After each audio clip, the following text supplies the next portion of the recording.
That short. Like long introductions are no good. Sam knows. All right, ready everybody? I'm not going to ask if the mic is working like in every talk so far. I'll just assume it's working. No, fuck. All right, well, make it work, somebody. It works. All right. This is like some kind of class tradition. All right.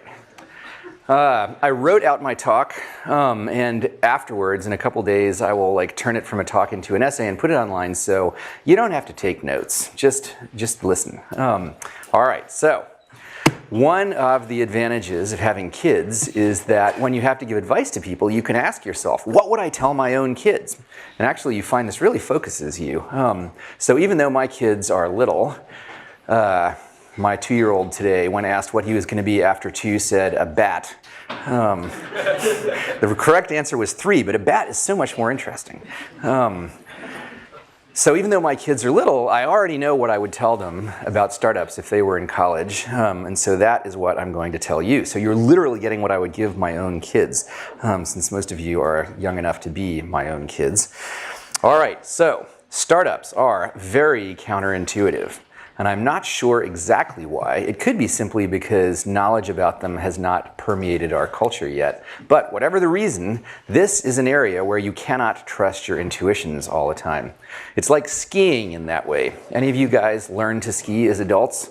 You know, when you're skiing, when you first try skiing and you want to slow down, your first impulse is to lean back, just like in everything else. But lean back on skis and you fly down the hill out of control. So, as I learned, so part of learning to ski is learning to suppress that impulse.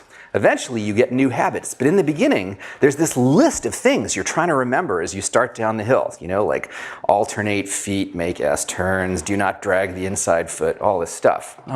Well, startups are as unnatural as skiing, and there is a similar list of stuff you have to remember for startups. And what I'm going to give you today is the beginning of the list of the counterintuitive stuff you have to remember to prevent your existing instincts from leading you astray.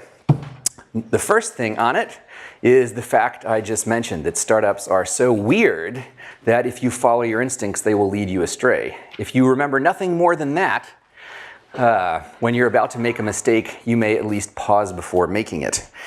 When I was running Y Combinator, we used to joke that our function was to tell founders things they would ignore. And it's really true. Batch after batch, the YC partners warn founders about mistakes they are about to make, and the founders ignore them, and they come back a year later and say, I wish we'd listened. But that dude is in their cap table, there's nothing they can do. Why do founders persistently ignore the partner's advice? Well, that's the thing about counterintuitive ideas. They contradict your intuitions. So, they seem wrong. So of course your first impulse is to ignore them. And in fact, that is not just the curse of Y Combinator, but to some extent our raison d'etre. You don't need people to give you advice that doesn't surprise you, right? If founders' existing intuitions gave them the right answers, they wouldn't need us.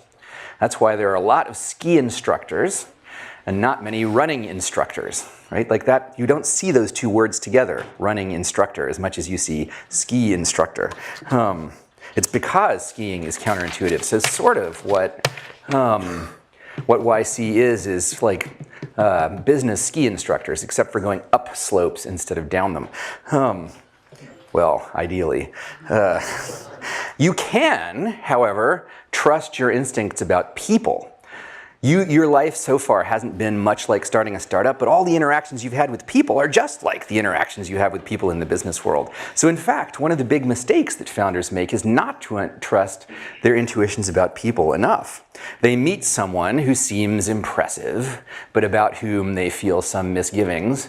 And then later, when things blow up, they say, you know, I knew there was something wrong about that guy, but I ignored it because he seemed so impressive.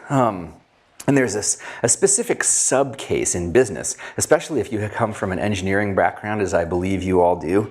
You think business is supposed to be this sort of slightly distasteful thing. And so when you meet people who seem smart but somehow distasteful, you think, well, okay, this must be normal for business. It's not. Just like pick people the way you would pick people if you were picking friends. This is one of those rare cases where it works to be self-indulgent. Work with people you genuinely like and respect, and that you have known long enough to be sure. Because there's a lot of people who are really good at seeming likable for a while. Just wait till your interests are opposed, and then you'll see. All right. The second counterintuitive point is that, and this might come as a little bit of a disappointment, but what you need to succeed in a startup is not expertise in startups. That makes this class different from most other classes you take. If you take a French class, at the end of it, you will learn how to speak French if you do the work. You may not sound exactly like a French person, but pretty close, right? This class can teach you about startups, but that is not what you need to know. What you need to know to succeed in a startup is not expertise in startups. What you need is expertise in your own users. Mark Zuckerberg did not succeed in Facebook because he was an expert in startups. He succeeded despite being a complete noob at startups. I mean, Facebook was first incorporated as a Florida LLC, right? Even you guys know better than that. He succeeded despite being a complete noob at startups because he understood his users very well. Most of you don't know the mechanics of raising an angel round, right? And if you feel bad about that, don't, because I can tell you Mark Zuckerberg probably doesn't know the mechanics of raising an angel round either. If he was even paying attention when Ron Conway wrote him the big check, he has probably forgotten about it by now. In fact, I worry it's not merely unnecessary for people to learn in detail about the mechanics of starting a startup, but possibly somewhat dangerous. Because another of the characteristic mistakes of young founders starting startups is to go through the motions of starting a startup. They come up with some plausible sounding idea. They raise funding at a nice valuation. They rent a nice office in Soma, hire a bunch of their friends. And then the next step, after rent a nice office in Soma and hire a bunch of their friends, is gradually realize how completely fucked they are, because while imitating all the outward forms of starting a startup, they have neglected the one thing that's actually essential, which is to make something people want. By the way, that's the only use of that swear word except for the initial one that was involuntary. And I did check with Sam whether it would be okay. He said he had done it several times. I mean, use the word.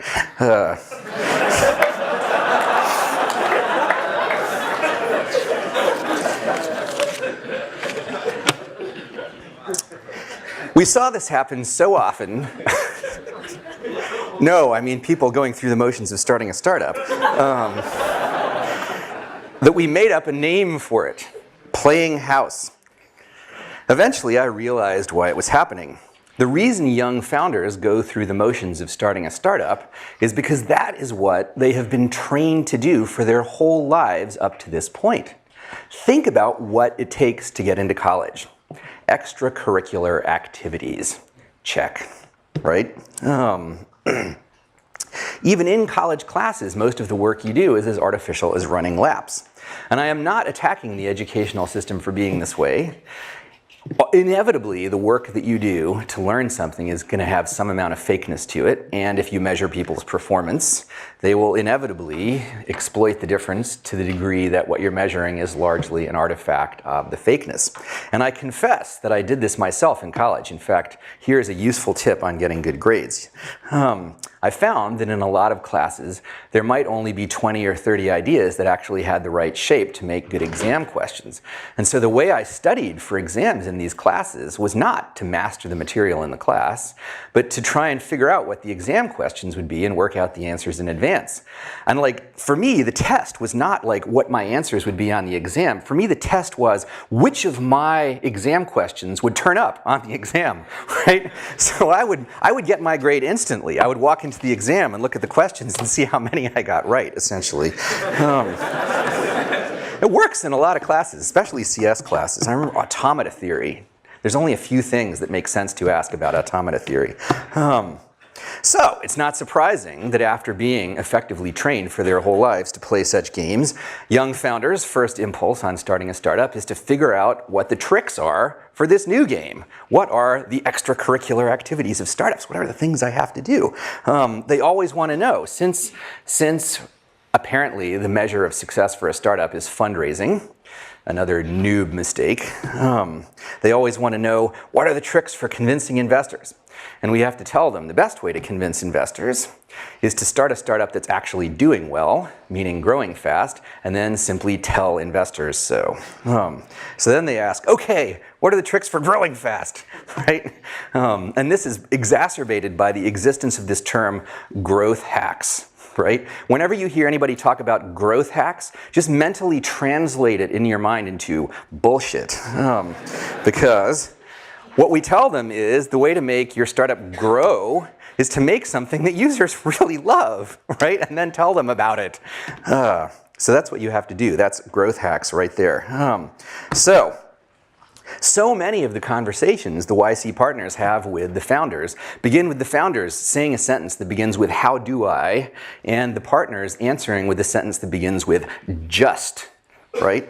Why do they make things so complicated? The reason I realized after years of being puzzled by this is they're looking for the trick. They've been trained to look for the trick. So this is the third counterintuitive thing to remember about startups.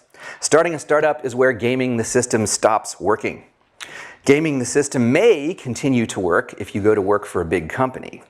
Depending on how broken the company is, you may be able to succeed by sucking up to the right person, giving the impression of productivity by sending emails late at night, or if you're smart enough, changing the clock on your computer, because who's going to check the headers, right? But I like an audience that I can tell jokes like that to and they laugh. Over in the business school, headers. Okay. God, this thing is being recorded. I just realized that. All right, from now on, we are sticking strictly to the script. All right, but in startups, that does not work. There's no boss to trick. How can you trick people if there's no one to trick? There's only users. And all users care about is whether your software does what they want, right? They're like sharks. Sharks are like too stupid to fool. You can't like wave a red flag at a shark and fool it. It's like meat or no meat. So you have to have something people want, and you only prosper to the extent that you do. The dangerous thing is, particularly for you guys, the dangerous thing is that faking does work to some extent with investors. If you're really good at knowing what you're talking about, you can fool investors for 1, maybe 2 rounds of funding. But it's not in your interest to. I mean, you're all doing this for equity. You're playing a confidence trick on yourself. You're wasting your own time because the startup is doomed, and all you're doing is you're just going to waste your time writing it down. So stop looking for the trick. There are tricks in startups, as there are in any domain, but they are an order of magnitude less important than solving the real problem. Someone who knows 0 about fundraising but has made something users really love will have an easier time raising money than someone who knows every trick in the book but has a flat usage graph. Though, in a sense, it's bad news that gaming the system stops working now, in the sense that you're deprived of one of your most powerful weapons, and after all, something you have spent 20 years mastering. It is something I find it very exciting that there even exist parts of the world where gaming the system is not how you win. I would have been really excited in college if I had explicitly realized that there are parts of the world where gaming the system matters less than others, and some where it hardly matters at all. But there are, and this is one of the most important things to think about when you're planning your future. Got that? Okay. How do you win at each type of the work, and what do you want to win by doing? So, that brings us to our 4th counterintuitive point. Startups are all-consuming. If you start a startup, it will take over your life to a degree that you cannot imagine. And if it succeeds, it will take over your life for a long time. For several years at the very least, maybe a decade, maybe the rest of your working life. So there's a real opportunity cost here. It may seem to you that Larry Page has an enviable life, but there are parts of it that are definitely unenviable. The way the world looks to him is that he started running as fast as he could at age 25, and he has not stopped to catch his breath since. Every day, shit happens within the Google empire that only the emperor can deal with, and he, as the emperor, has to deal with it. If he goes on vacation for even a week, a whole backlog of shit accumulates, and he has to bear this uncomplainingly because, number one, as the company's daddy, he can never show fear or weakness, and number two, if you're a billionaire, you get zero, actually less than zero sympathy if you complain about having a difficult life. Which has this strange side effect that the difficulty of being a successful startup founder is concealed from almost everyone who's done it. People who win the 100 meters in the Olympics, like they walk up to them and they're going like, right? And like Larry Page is doing that too, but you never get to see it. All right, where are we? Y Combinator has now funded several companies that could be called big successes. And in every single case, the founders say the same thing. It never gets any easier. The nature of the problems change.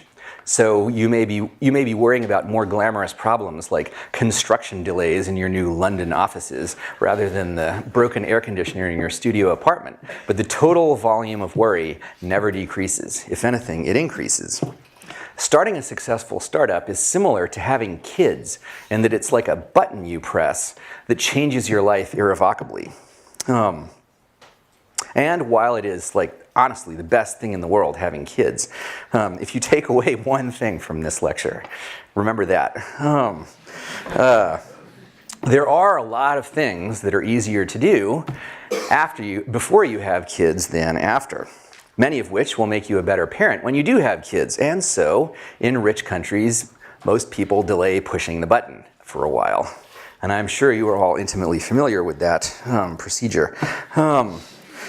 Yet, when it comes to starting startups, a lot of people seem to think they're supposed to start them in college. Are you crazy? And what are the universities thinking? They go out of their way to ensure that their students are well supplied with contraceptives, and yet they're starting up entrepreneurship programs and startup incubators left and right. To be fair, the universities have their hand forced here. A lot of incoming students are interested in startups.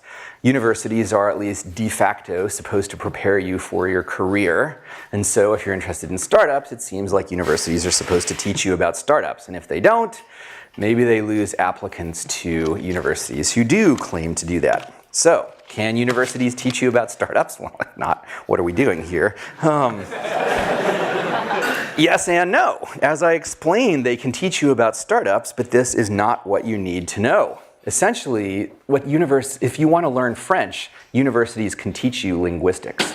That's what this is. This is a linguistics class, right? We're teaching you about how to learn languages, and what you need to know is like how to learn a particular language. What you need to know are the needs of your own users. And you can't learn those until you actually start the company. And starting a company, which means that starting a startup is something and you can intrinsically only learn by doing it, and you can't do that in college for the reason I just explained, that startups take over your entire life. If you start a startup in college, if you start a startup as a student, you can't start a startup as a student because if you start a startup, you're not a student anymore. You may be nominally a student, but you won't even be that for much longer. So, given this dichotomy, which of the two paths should you take? Be a real student and not start a startup, or start a real startup and not be a student? Well, I can answer that one for you. I'm talking to my own kids here. Do not start a startup in college. I hope I'm not disappointing anyone. Seriously, honestly. Starting a startup could be a component of a good life for a lot of ambitious people, but this is just part of a much bigger problem that you're trying to solve: how to have a good life. Right? And though starting a startup could be a good thing to do at some point, 20 is not the optimal time to do it. There are things there are things you can do in your early 20s that you cannot do as well before or after, like plunge deeply into projects on a whim that seem like they'll have no payoff, or travel super cheaply with no sense of a deadline. In fact, those are really just isomorphic shapes in different domains. For unambitious people, this sort of thing can be the dreaded failure to launch. But for the ambitious ones, it's a really valuable sort of exploration. And if you start a startup at 20 and you're sufficiently successful, you will never get to do it. Mark Zuckerberg will never get to bum around a foreign country. If he goes to a foreign country, it's either as a de facto state visit or like he's hiding out incognito at the George V in Paris, right? But he's never going to get to just like backpack around Thailand, if that's still what people do. Do people still backpack around Thailand? Okay. Well, it's there. That's the first real sign of enthusiasm I've seen from this audience. Should have given this talk in Thailand. All right. He can do things that you can't do, like charter jets to fly him to foreign countries, really big jets. But success has taken a lot of the serendipity out of his life. Facebook is running him as much as he's running Facebook. And while it can be really cool to be in the grip of some project you consider your life's work, there are advantages to serendipity. And among other things, it gives you more options to choose your life's work from. There's not even a trade-off here. You're not sacrificing anything if you forego starting a startup at 20, because you'll be more likely to succeed if you wait. In the unlikely case that you're 20, like astronomically unlikely case that you're 20 and you have some side project that takes off like Facebook did, then you face a choice of either running with it or not, and maybe it's reasonable to run with it. But usually the way startups take off is for the founders to make them take off, and it's gratuitously stupid to do that at 20.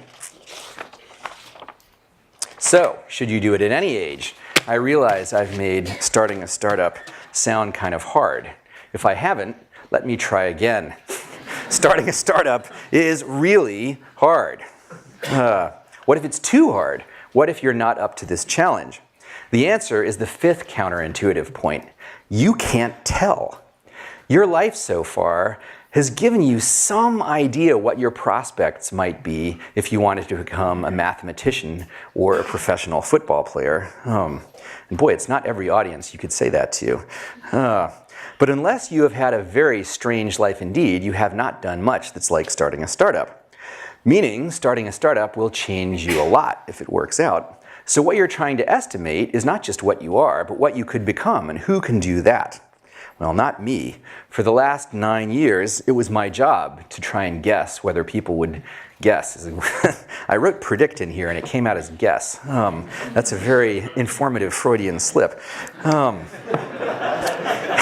Seriously, it's easy to tell how smart people are in 10 minutes. You know, hit a few tennis balls over the net, and do they hit them back at you or into the net?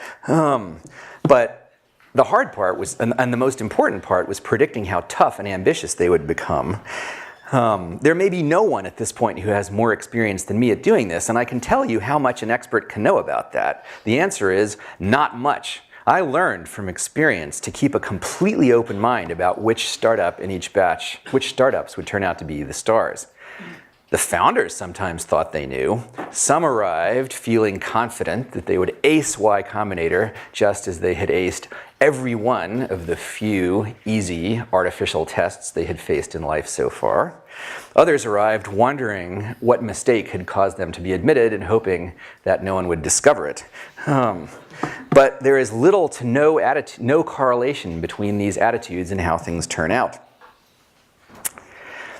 I've read the same is true in the military, that the swaggering recruits are no more likely to turn out to be really tough than the quiet ones, and probably for the same reason, that the tests are so different from the tests in people's previous lives. If you're absolutely terrified of starting a startup, you probably shouldn't do it, unless you're one of those people who gets off on doing things you're afraid of. Otherwise, if you're merely unsure of whether you're going to be able to do it, the only way to find out is to try. Just not now. So, if you want to start a startup one day, what do you do now in college? There are only two things you need initially: an idea and co-founders. And the MO for getting them both is the same, which leads to our sixth and last counterintuitive point. The way to get startup ideas is not to try to think of startup ideas. I've written a whole essay on this, and I'm not going to repeat the whole thing here. But the short version is that if you make a conscious effort to try and think of startup ideas, you will think of ideas that are not only bad, but bad and plausible sounding, meaning you and everybody else will be fooled by them and you'll waste a lot of time before realizing they're no good. The way to come up with good startup ideas is to take a step back. Instead of trying to make a conscious effort to think of startup ideas, turn your brain into the type that has startup ideas unconsciously. In fact, so unconsciously that you don't even realize at first that they're startup ideas. This is not only possible. Yahoo, Google, Facebook, and Apple all got started this way. None of these companies were even supposed to be companies at first. They were all just side projects. The very best ideas almost have to start as side projects because they're always such outliers that your conscious mind would reject them as ideas for companies. Okay? So how do you turn your mind into the kind that has startup ideas unconsciously? 1, learn a lot about things that matter. 2, work on problems that interest you. 3, with people you like and respect. That third part, incidentally, is how you get co-founders at the same time as the idea. The first time I wrote that paragraph, instead of learn a lot about things that matter, I wrote, become good at some technology. But that prescription, though sufficient, is too narrow. What was special about Brian Chesky and Joe Gebbia from Airbnb was not that they were experts in technology. They went to art school. They were experts in design, and perhaps even more importantly, they were really good at organizing people and getting projects done. So you don't have to work on technology per se, so long as you work on things that stretch you. What kind of things are those? Now that is very hard to answer in the general case.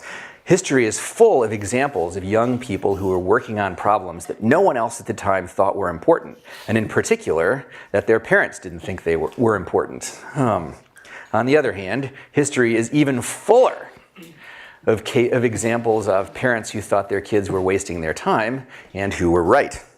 So, how do you know if you're working on real stuff? I mean, when Twitch TV switched from being Justin.tv to Twitch TV and they were going to broadcast people playing video games, I was like, what? But it turned out to be a good business. Well, I know how I know real problems are interesting, and I'm self-indulgent. I'm always interested in working on interesting things, even if no one else cares about them, and I find it very hard to make myself work on boring things, even if they're supposed to be important. My life is full of case after case where I worked on things just because I was interested, and they turned out to be useful later in some worldly way. Y Combinator itself is something I only did because it seemed interesting. So I seem to have some sort of internal compass that helps me out. But this is for you, not me, and I don't know what you have in your heads. Maybe if I think more about it, I could come up with some heuristics for recognizing genuinely interesting ideas. But for now, all I can give you is the hopelessly question-begging advice. Incidentally, this is the actual meaning of the phrase, begging the question. The hopelessly question-begging advice that if you're interested in genuinely interesting problems, gratifying your interest energetically is the best way to prepare yourself for a startup. And for that matter, probably the best way to live. But although I can't explain in the general case what counts as an interesting problem, I can tell you about a large subset of them. If you think of technology as something that's spreading like a sort of fractal stain, every point on the edge that's moving represents an interesting problem. Steam engines, not so much, although maybe, you never know. So one guaranteed way to turn your mind into the type that startup ideas form in unconsciously is to get yourself to the leading edge of some technology, to as Paul Buchheit put it, live in the future. And when you get there, ideas that seem uncannily prescient to other people will seem obvious to you. You may not realize they're startup ideas, but you'll know there's something that ought to exist. For example, back at Harvard, back in the mid-90s, a fellow grad student of my friends Robert and Trevor wrote his own voice over IP software. It wasn't meant to be a startup. He never tried to turn it into one. He just wanted to talk to his girlfriend in Taiwan without paying for long-distance calls. And since he was an expert on networks, it seemed obvious to him that the thing to do was turn the sound into packets and ship them over the internet for free. Why didn't everybody do this? Well, because they weren't good at writing that kind of software. He never did anything with this. He never tried to turn it into a startup, but that is how all the best startups tend to happen. So strangely enough, the optimal thing to do in college if you want to be a successful startup founder is not some sort of new vocational version of college focused on entrepreneurship. It's the classic version of college as education for its own sake. If you want to start a startup, what you should do in college is learn powerful things. And if you have genuine intellectual curiosity, that's what you'll naturally tend to do if you just follow your own inclinations. The component of entrepreneurship, I can never quite say that word with a straight face, that really matters is domain expertise. Larry Page is Larry Page because he was an expert on search. And the way he became an expert on search was because he was genuinely interested in it, not because of some ulterior motive. At its best, starting a startup is merely an ulterior motive for curiosity, and you'll do it best if you introduce the ulterior motive at the end of the process. So here is the ultimate advice for young would-be startup founders, reduced to 2 words. Just learn. All right, how much time do we have left? 18 minutes. 18 minutes of questions, good God. Do you guys have the questions? Sure, we'll start with 2 questions online, or we can start with audience Q&A. You guys are in charge, whatever you want to do. Okay, so to start with online questions, the most voted question today was... Do I have to repeat them, by the way? Yeah. Okay. How can a non-technical founder most effectively contribute to a startup? How can a non-technical founder most effectively contribute to a startup? Well, if the startup is working in some domain, if it's not a pure technology startup, but is working in some very specific domain, like if it's Uber, right? And the non-technical founder was an expert in the limo business, then actually the non-technical founder are probably doing most of the work, recruiting drivers and doing whatever else Uber has to do, right? And the technical founder would be just writing the iPhone app, which is probably less, well, iPhone and Android app, which is less than half of it. If it's a purely technology startup, the non-technical founder does sales and brings coffee and cheeseburgers to the programmer. Okay, next. Oh, audience. Okay, audience. Yes. Do you see any value in business school for people who want to pursue entrepreneurship? Do I see any value in? Or if so, what value, I guess? I'm hoping it's Well, we probably won't have to get to the second question, which I suppose is the answer to your first question. Okay, so the question is there any value in business school if you're interested in entrepreneurship, and if so, what? So basically no. I mean, it sounds undiplomatic, but the point, what business school was designed for is to teach people management, right? And management is a problem that you only have in a startup if you're sufficiently successful. So really, what you need to know early on to make a startup successful is developing products. You'd be better off going to design school if you want to go to some sort of school. Although, frankly, the way to learn how to do it is just to do it. You know, one of the things I got wrong early on is that I advised people who were interested in starting a startup to go work for some other company for a few years before starting their own. But honestly, the best way to learn how to start a startup is just to try and start it. You may not be successful, but you'll learn faster if you just do it. So, not really. Business schools are trying really hard to do this, but honestly, like, they were designed to train the officer corps of large companies, right? Which is what business seemed to be back when it was a choice of either the officer corps of large companies or Joe's shoe store. And then there was this new thing, Apple, which started out as small as Joe's shoe store and then like turns into this giant mega company. but they weren't designed for that world. And like, they're good at what they're good at. They should just do that and screw this whole entrepreneurship thing just because it's cool. Yes. You said management is a problem that you have only when you're successful. Yeah. So what about those first 2 or 3 people as a founder that you're trying to manage? Okay, so management is a problem only if you're successful. What about those first 2 or 3 people? Well, ideally, you're successful before you even hire 2 or 3 people, right? Didn't you say, Sam, that Airbnb took 5 months to hire their first employee?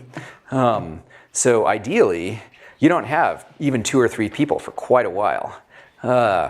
When you do, you can sort of, the first hires in a startup are almost like founders. They should be motivated by the same things. They can't be people you have to like manage, right?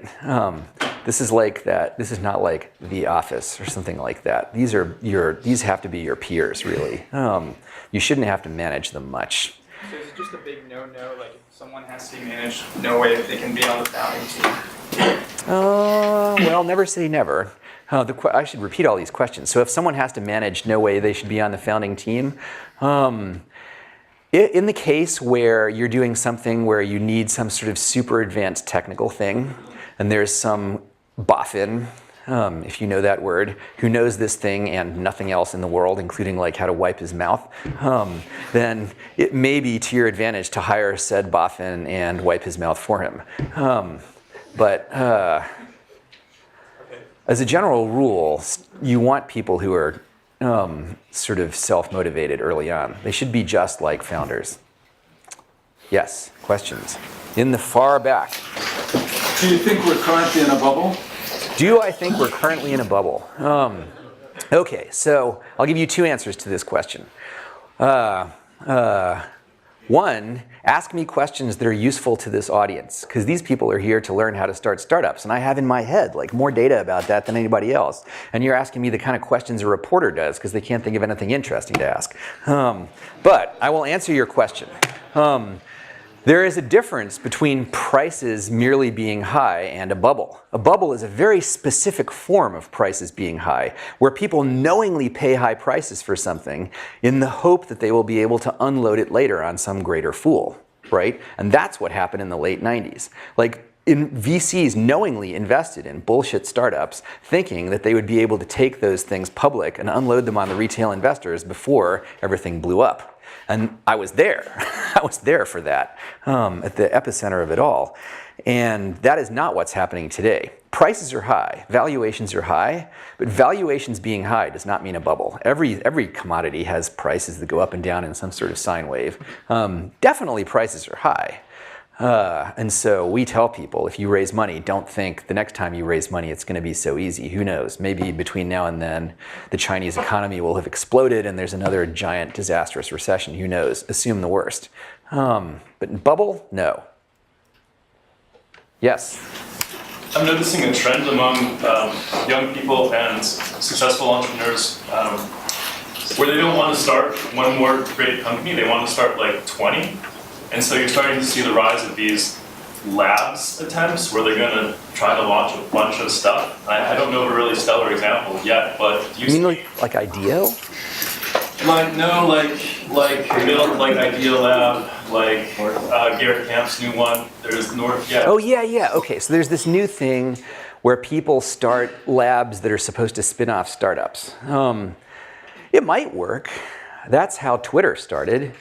In fact, I meant Idea Lab, not IDEO. That was another Freudian slip, because Twitter was not Twitter at first. Twitter was this side project at a company called IDEO that was supposed to be in the podcasting business. And you're like, podcasting business? Do those words even grammatically fit together? The answer turned out to be no, as Evan discovered. But like as a side project, they spun off Twitter, and boy, was that a dog wagging tail. So people are starting these things that are supposed to spin off startups. Will it work? Quite possibly if the right people do it. You can't do it yet, though, because you have to do it with your own money. Yes, far back. Hi, thanks so much. I hate to step into sort of a gendered pitfall, but what advice do you have for female co-founders as they're pursuing funding? Female co-founders when you're pursuing funding. Well, it probably is true that women have a harder time raising money, right? I've noticed this empirically, and Jessica is just about to publish a bunch of interviews with female founders, and a lot of them said that they thought they had a harder time raising money too. So, you remember I said like the way to raise money?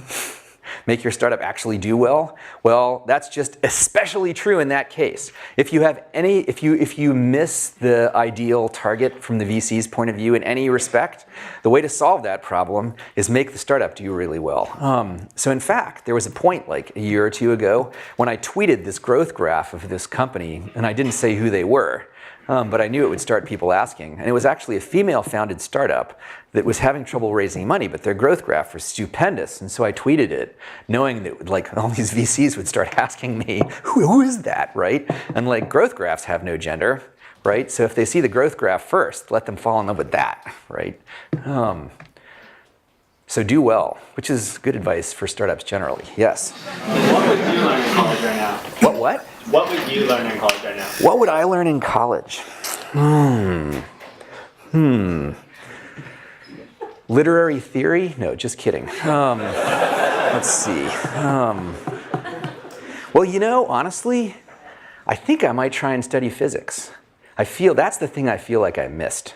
For some reason, like, I was all excited. When I was a kid, computers were the thing. Maybe they still are, right? So I sort of got very excited about writing code. And you could do things you could write real programs in your bedroom. You can't like build real linear accelerators. Well, maybe you can. So maybe physics. I feel kind of, I notice I sort of look longingly at physics. So maybe. But I don't know if that's, what am I saying? I was about to say, I don't know if that's going to be helpful starting a startup. And I've just told you to follow your own curiosity. So who cares if it's helpful? It'll turn out to be helpful.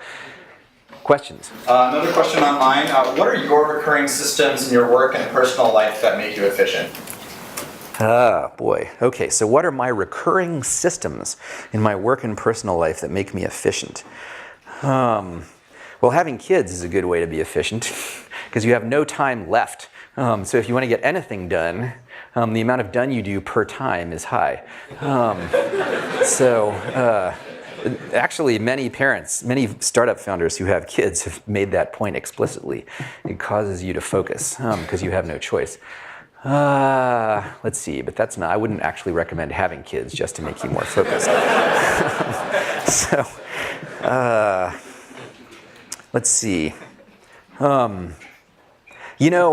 I don't think I'm very efficient. I have two ways of getting work done. One is like during Y Combinator, the way I worked on Y Combinator is I was forced to, right? Like there was I had to set the application deadline, and then people would apply, and then there would be all these applications that I had to respond to by a certain time, so I had to read them, and I knew if I read them badly, we would get bad startups, so I tried really hard to read them well, right? And so I set up this situation that forced me to work. The other kind of work I do is like writing essays.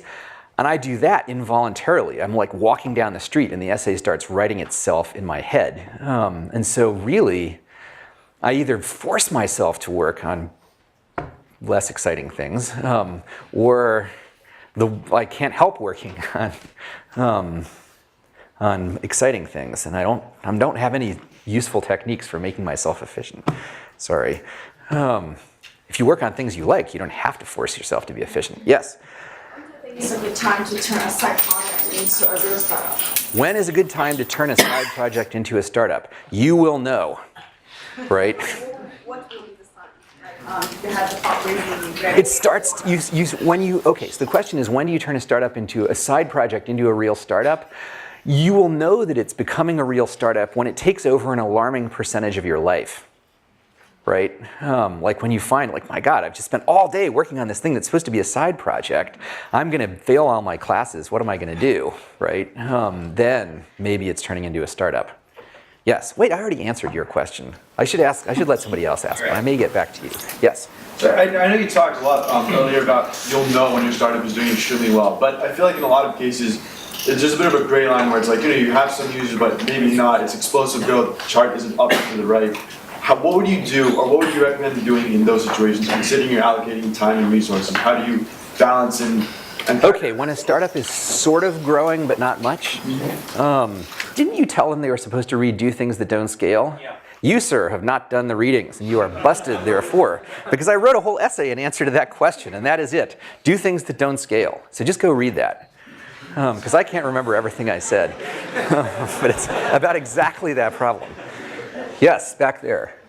What kind of startup should not go through incubation, in your opinion? What kind of, do you mean Like- incubation LOYC? No, yeah, YC or What kind of startup should not go through YC? Definitely any that will fail. And or if you'll succeed but you're an intolerable person, that also Sam would probably sooner do without. Short of that, I cannot think of any, because a large percentage, founders are often surprised by how large a percentage of the problems that startups have are the same regardless of what type of thing they're working on. And those tend to be the kind of problems that YC helps with the most, not the ones that are domain specific. So I can't, can you think of a class of startups that YC wouldn't work for? I can't. I mean, we had like fission and fusion startups in the last batch, or that they had. Yes? You mentioned that it's good advice to learn a lot about something that matters. Yeah. What are some good strategies to figure out what matters? Well, if you think of, okay, so how do you figure out what matters? If you think of technology as something that's spreading as a sort of fractal stain, anything on the edge represents an interesting idea. Sounds familiar. So how do you figure out, like I said, that was the problem. You have correctly identified the thing where I didn't really answer the question, where I gave this question begging answer. I said that I'm interested in interesting things. If you're interested in interesting things, work on them and things will all work out, right? But how do you tell what is a real problem? I don't know. That's like important enough to write a whole essay about, and I don't know the answer. I probably should write something about that, but I don't know. I don't know. I figured out a technique for detecting whether you have a taste for genuinely interesting problems, which is whether you find working on boring things intolerable, right? And there are known boring things, like literary theory and working in middle management in some large company. So if you could tolerate those things, then you must either have stupendous self-discipline or you don't have a taste for genuinely interesting problems. And vice versa. Yes? One more question. Okay, one more question. It better be good. I was just wondering how Snapchat makes money or plans to do so in the future. Snapchat? What do I know about Snapchat? We didn't fund them. How about another question? All right, go ahead. So you're talking about hiring people that you like, but it seems like that could lead to a monoculture. And there are a lot of benefits maybe of a monoculture, but how do you deal with the blind spots that arise? Okay, so if you hire people you like, you might get a monoculture. And how do you deal with the blind spots that arise? Starting a startup is something where many things will be going wrong. You can't expect it to be perfect. And the advantages of hiring people that you know and like are far greater than the small disadvantages of having some monoculture. You look at it empirically, all the most successful startups, someone just hires all their pals out of college. All right, you guys, thank you.